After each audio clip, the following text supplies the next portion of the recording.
To set up voice commands for Shark AV series of robots, first of all, you will need to have a Shark Clean app, Google Home app, or Alexa app. In this case, I'll be focusing on a Google tutorial. If you want a Alexa tutorial, let me down in the comments of this video. I will try to make that tutorial for you. So now when we have, let's say, Google Home, all we have to do is open Google Home.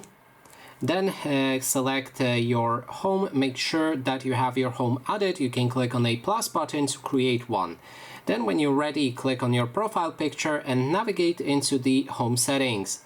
From there, we'll be able to find works with Google, and then click on a loop icon looking for the Shark app.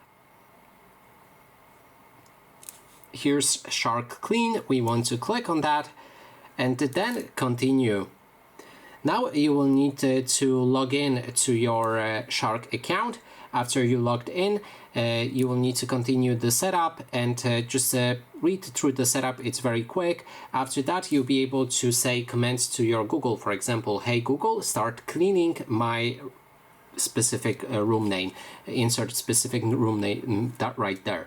And that is basically everything. Thanks so much for watching, and if you like this video, please consider subscribing.